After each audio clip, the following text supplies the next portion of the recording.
नमस्कार दोस्तों, इन्फ्राडॉक्स के एक नए एपिसोड में आपका स्वागत है। तो चलिए शुरू करते हैं। पहली खबर की शुरुआत करते हैं उड़ीसा से, जहां पर दोस्तों उड़ीसा सरकार को 2 और इन्वेस्टमेंट प्रपोजल्स मिल गए हैं पोर्ट सेक्टर के अंदर। और यहाँ पर मैं उड़ीसा में 18,000 करोड़ रुपए की और इन्वेस्टमेंट आती हुई दिखाई देगी। दोस्तों थोड़ा सा आपको डिटेल में बताऊं तो यहाँ पर एक प्रपोजल गोपालपुर पोर्ट्स लिमिटेड के द्वारा दिया गया है, जो कि अडानी ग्रुप का हिस्सा है। 16,554 करोड़ रुपए की इनके द्वारा इन्वेस्टमेंट की जाएगी, जिसके चलते गोपालपुर पोर्ट की cargo handling capacity 20 million metric tonne से बढ़कर 50 मैट्रिक बिलियन टन पर पहुंच जाएगी। 5,000 के आसपास जॉब्स इसके थ्रू जनरेट हो पाएंगी। सिमिलरली जीएसडब्ल्यू ग्रुप के द्वारा भी एक कार्गो हैंडलिंग जेटी बनाई जाएगी जगत सिंहपुर डिस्ट्रिक्ट के अंदर। 2100 करोड़ रुपए की इन्वेस्टमेंट उनके द्वारा भी की जाएगी और 52 मिलियन टन की कैपेसिटी उनके द्वारा क्रिएट की जाएगी। 3,450 के आसपास जॉब्स इसके थ्रू भी जनरेट होंगी। अगली दोस्त अपडेट कानपुर से है, जहां पर दोस्तों कानपुर डेवलपमेंट अथॉरिटी ने डिसाइड किया कि वो कानपुर के अंदर एक एरो सिटी और एक नॉलेज सिटी को भी सेटअप करेंगे। दोनों को लेकर अभी प्रीलिमिनरी वर्क स्टार्ट हो गया है। दोस्तों दोनों के दोनों कानपुर के लिए काफी बड़े प्रोजेक्ट्स होंगे। एरो सिटी तो चकेरी एयरपोर्ट के पास बनकर तैयार होगी, जो फैली होगी 300 एकड़ के एरिया में। रेजिडेंशियल, कमर्शियल और इकोनॉमिक एक्टिविटीज के लिए एक प्राइम डेस्टिनेशन होगी कानपुर के अंदर। 360 करोड़ रुपीस उसके ऊपर इनिशियली खर्च किए जाएंगे। बात करो नॉलेज सिटी के बारे में, तो वो आईआईटी कानपुर के पास बनकर तैयार होगी 359 एकड़ के एरिया में और 880 करोड़ रुपीस इसके ऊपर भी खर्च किए जाएंगे। रेजिडेंशियल फैसिलिटीज के अलावा एजुकेशन, रिसर्च और टेक्नोलॉजिकल इनोवेशन को ये प्रमोट करेगा। दोनों के दोनों प्रोजेक्ट्स आप कह सकते हैं कि कानपुर की लोकल इकोनॉमी को बड़े स्केल पर बूस्ट प्रोवाइड करेंगे। अगली दोस्त update British pharma company AstraZeneca से है, जिन्होंने उनकी बैंगलोर फैसिलिटी को भी और एक्सपांड कर दिया है और 166 करोड़ रुपीस की इन्वेस्टमेंट से एक नई फैसिलिटी यहाँ पर ओपन की गई है। दोस्तों कंपनी पिछले कुछ महीनों से लगातार हमारे देश में उनका बिजनेस एक्सपांड करने में लगी हुई है। अभी कुछ महीने पहले ही इन्होंने चेन्नई में इनके ग्लोबल इनोवेशन और टेक सेंटर को एक्सपांड किया था और अब बेंगलुरु फैसिलिटी को एक्सपांड कर दिया गया है।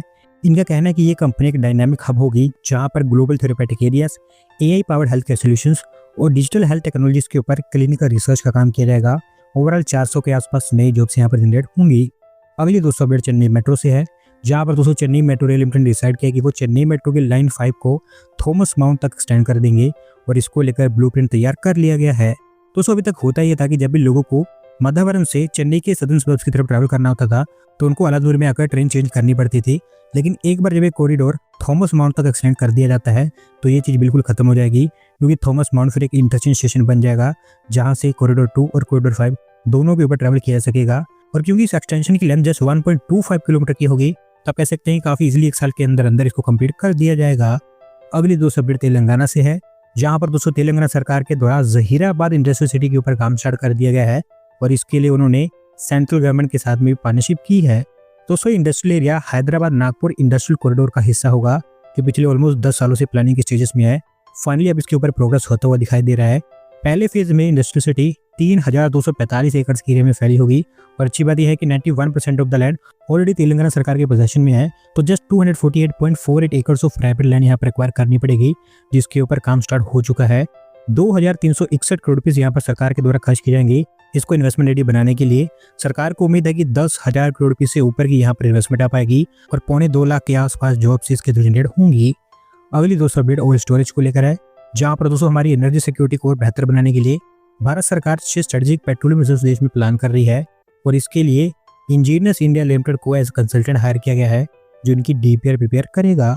दोस्तों अभी आप जानते हैं कि हमारे देश में 3 पेट्रोलियम रिजर्व्स ऑपरेशनल हैं, जिनकी total capacity 5.33 million metric tonne की है, जो इन नए रिजर्व्स के थ्रू काफी ज्यादा एक्सपांड कर दी जाएगी। मैंगलोर और बीकानेर जैसी प्लेसेस को यहाँ पर आइडेंटिफाई किया गया है इन रिजर्व्स को बनाने के लिए। हालांकि भी ये नहीं क्लियर है कि कितनी यहाँ पर इन्वेस्टमेंट की जाएगी इनको बनाने के लिए, लेकिन एक सर्वे में पाया गया है कि हर 1 मिलियन मैट्रिक टन ऐड करने के लिए अराउंड 2500 करोड़ रुपए की इन्वेस्टमेंट करनी पड़ेगी। तो ये तो श्योर है कि काफी इजीली 10,000 करोड़ रुपए से ऊपर की यहाँ पर इन्वेस्टमेंट होगी। देखते हैं कि कौन कौन सी जगह पर बनकर तैयार हो पाती है। अगली दोस्तों अपडेट मुंबई से है, जहां पर दोस्तों माडी के द्वारा उतान विरार सेलिंग की डिजाइनिंग कर दी गई है और यहाँ पर उनके द्वारा बताया गया है कि इस रीडिजाइनिंग के चलते 35,000 करोड़ रुपए यहाँ पर बचा लिए गए हैं।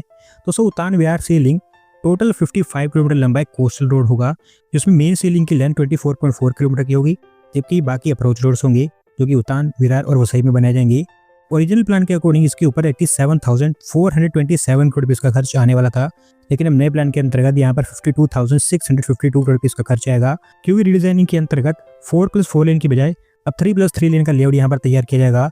साथ साथ जो कनेक्टर आर्म्स पहले 3+3 लेन की थी उनको अब घटाकर 2+2 लेन का कर दिया गया है। ट्विन पिलर्स की बजाय यहाँ पर सिंगल पिलर स्ट्रक्चर इस्तेमाल किए जाएंगे और क्योंकि इसके चलते लैंड एक्विजिशन भी काफी कम हो जाएगा, तो इसी कारण इतनी बड़ी 35,000 करोड़ रुपीस की यहाँ पर सेविंग हो पाएगी। अब ये नया प्रपोजल महाराष्ट्र के सीएम के पास में पहुंचा दिया गया है, देखते हैं कब तक अप्रूवल मिल पाती है।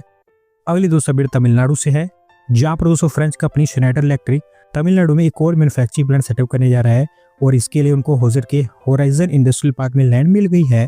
दोस्तों फैसिलिटी बैटरी मैनेजमेंट सिस्टम की मैन्युफैक्चरिंग के लिए होगी, जहां पर यूपीएस, पीडीयू और प्रिसीजन कूलिंग प्रोडक्शन के द्वारा मैन्युफैक्चर किए जाएंगे। 5 लाख स्क्वायर फीट के एरिया में इनकी मैन्युफैक्चरिंग फैसिलिटी फैली होगी, जो ओवरऑल 2 फेज में तैयार होगी। पहले फेज में 10 फ्री मैन्युफैक्चरिंग एरिया और मॉडर्न ऑफिस इंफ्रास्ट्रक्चर यहाँ पर तैयार किया जाएगा।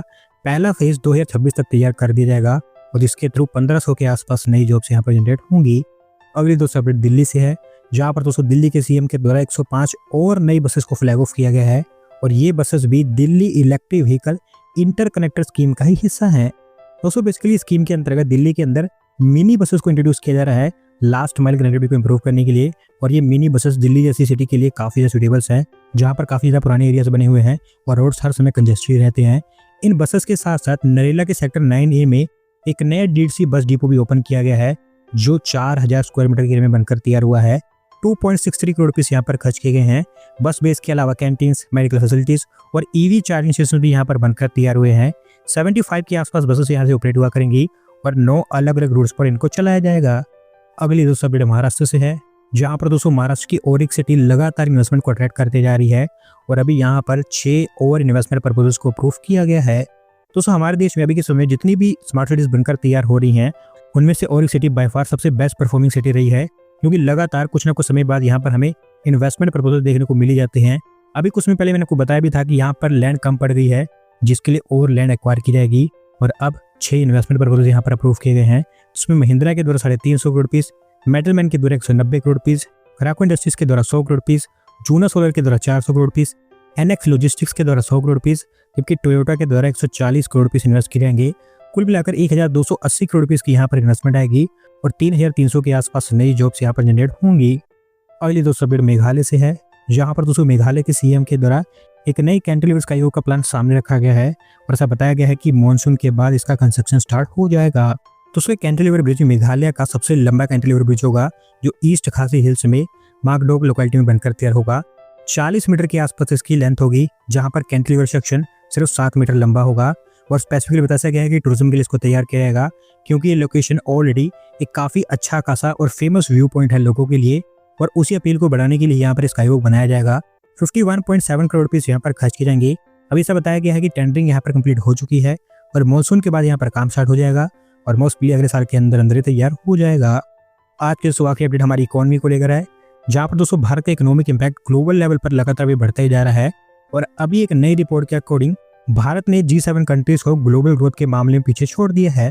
दोस्तों पिछले एक दशक के अंदर अंदर यानी कि 2014 से 2024 तक G7 कंट्रीज ने अराउंड ग्लोबल ग्रोथ में 14% का कंट्रीब्यूशन दिया है और पिछले एक दशक के अंदर अंदर हमारा कंट्रीब्यूशन उनसे कम था, लेकिन जैसे जैसे भारत की इकोनॉमी ग्रो होती जा रही है अब ये कंट्रीब्यूशन और बढ़ता ही जा रहा है और अब क्योंकि ये $4 ट्रिलियन पर पहुंच चुकी है, तो अब जो ग्रोथ हम जनरेट कर रहे हैं वो G7 कंट्रीज के कंपैरिजन में ज़्यादा है।